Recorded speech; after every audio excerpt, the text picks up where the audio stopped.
লুঙ্গি না পান তাহলে পায়জামা পরিধান করবেন, এবং যদি জুতা না পান তাহলে মোজা পরিধান করাতে কোনো অসুবিধা নেই। মুহরিম ব্যক্তির জন্য জুতা, আংটি, চশমা, ঘড়ি, ইয়ারফোন, বেল্ট বা এমন বন্ধনী যার মাঝে টাকা পয়সা ও কাগজপত্র সংরক্ষণ করা হয় তা ব্যবহার করা বৈধ। ইহরামের কাপড় পরিষ্কার, পরিবর্তন এবং মাথা ও শরীর ধৌত করা বৈধ। যদি অনিচ্ছায় কিছু চুল পুড়ে যায় অথবা আঘাতপ্রাপ্ত হয় তাহলে কোনো কাফফারা দিতে হবে না। অনেক মানুষ ধারণা করেন যে মুহরিম ব্যক্তির জন্য ইহরাম পরিধানের নির্দিষ্ট নামাজ রয়েছে।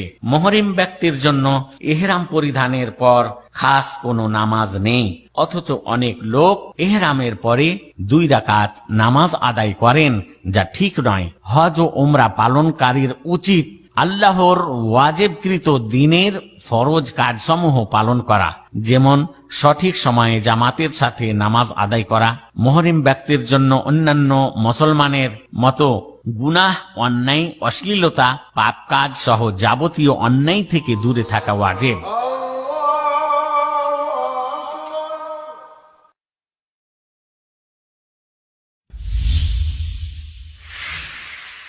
তাওয়াফের পদ্ধতি। মুহরিম ব্যক্তির মক্কায় প্রবেশের পূর্বে গোসল করা মুস্তাহাব উত্তম। পবিত্র মসজিদে হারামে প্রবেশের সময় স্বীয় ডান পা আগে দিয়ে বলবেন, أعوذ بالله العظيم ووجهه الكريم وسلطانه القديم من الشيطان الرجيم اللهم افتح لي أبواب رحمتك। আমি আল্লাহর নামে শুরু করতেছি। দরুদ ও সালাম আল্লাহর রাসূলের প্রতি। আমি মহান আল্লাহ এবং তার মর্যাদাশালী চেহারা ও চিরন্তন ক্ষমতার মাধ্যমে বিতাড়িত শয়তান হতে আশ্রয় প্রার্থনা করছি। হে আল্লাহ, আমার জন্য তোমার রহমতের দরজাসমূহ খুলে দাও। উল্লেখ্য, সকল মসজিদে প্রবেশের সময় এই দোয়া পাঠ করা শরীয়তসম্মত বিষয়। অতঃপর মুহরিম ব্যক্তি তাওয়াফ শুরু করার জন্য পবিত্র কাবা ঘরের দিকে যাবেন।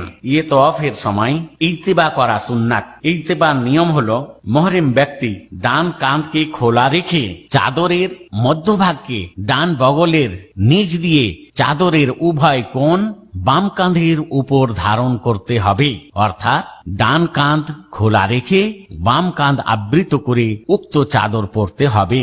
এর ফলে চাদরের 2 কোণই বাম দিকে থাকবে। অতঃপর কাবার দক্ষিণ কোণে রক্ষিত হাজারে আসওয়াদ থেকে শুরু করে কাবা ঘরের চতুর্দিকে 7 চক্কর দিতে হবে। অতঃপর হাজারে আসওয়াদের নিকটবর্তী হলে যদি সম্ভব হয় তাকে চুমা দিবেন, কিন্তু চুমা খেতে যেয়ে ঠেলাঠেলি, ধাক্কাধাক্কি, গালাগালি, মারামারি ও ভিড়ের মাধ্যমে মানুষকে কষ্ট দিবেন না, কেননা এই পদ্ধতি অবলম্বন করা ভুল। যেখানে মুসলিমদেরকে কষ্ট দেয়া হয়, বরং দূরে থেকে আল্লাহু আকবার বলে হাজরে আসওয়াদের দিকে ইশারা করলেই যথেষ্ট হবে। অতঃপর হজ অথবা উমরাকারী ব্যক্তি কোরআন তিলাওয়াত, দোয়ার মাধ্যমে আল্লাহকে আহ্বান, জিকির, ক্ষমা প্রার্থনার দ্বারা তাওয়াফ শুরু করবেন।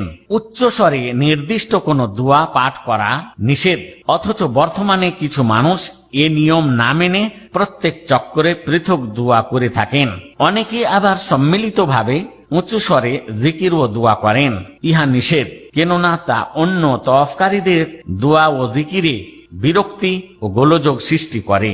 অতঃপর রুকনে ইয়ামানির নিকটে পৌঁছে সম্ভব হলে হাত দিয়ে তা স্পর্শ করবেন, তবে তাকে চুমা অথবা স্পর্শকৃত হাতে চুমা দিবেন না এবং হাত দিয়ে রুকনে ইয়ামানি মাসাহ করবেন না।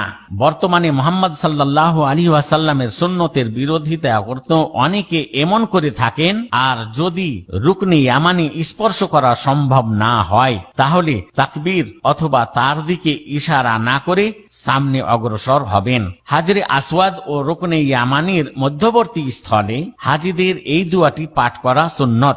ربنا آتنا في الدنيا حسنة وفي الآخرة حسنة وقنا عذاب النار।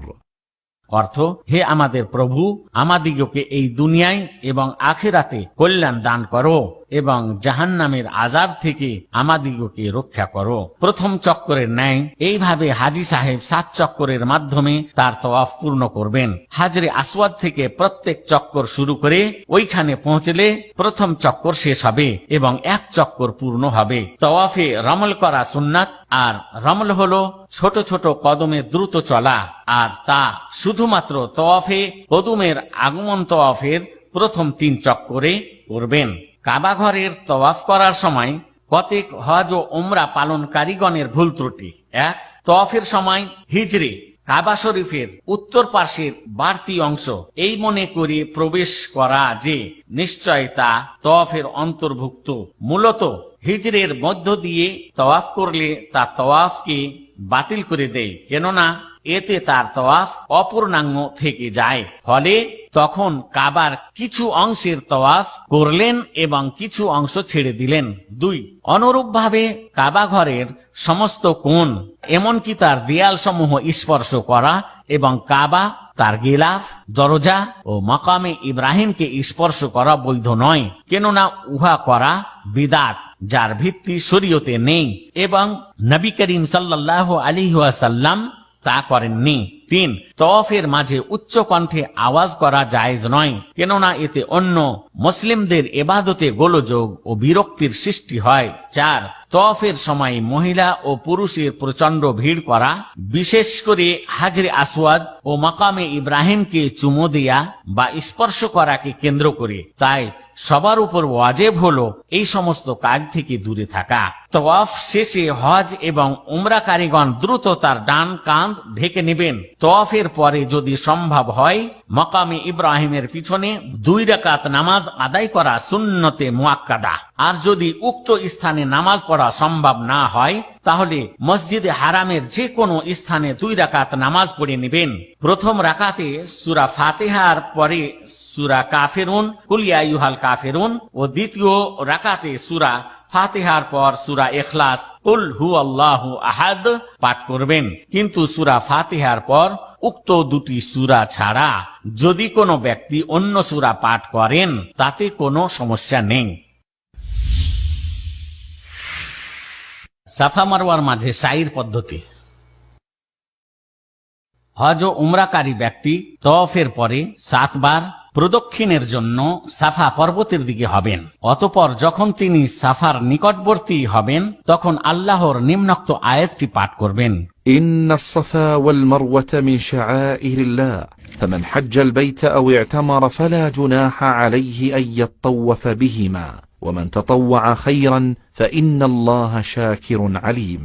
অর্থ, নিঃসন্দেহে সাফা ও মারওয়া আল্লাহ তাআলার নিদর্শনগুলোর অন্যতম।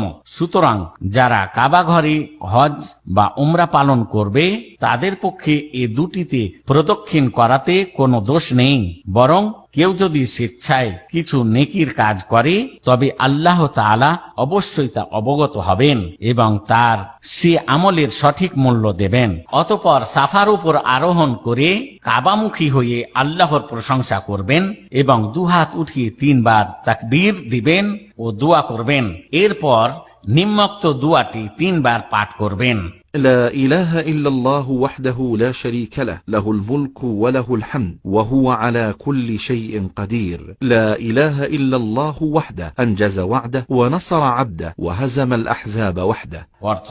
অর্থ আল্লাহ ব্যতীত সত্য কোনো মাবুদ নেই, তিনি একক, তার কোনো অংশীদার নেই, আধিপত্য একমাত্র তারই ও সমস্ত প্রশংসাও তারই প্রাপ্য। তিনি সবকিছুর উপর ক্ষমতাবান।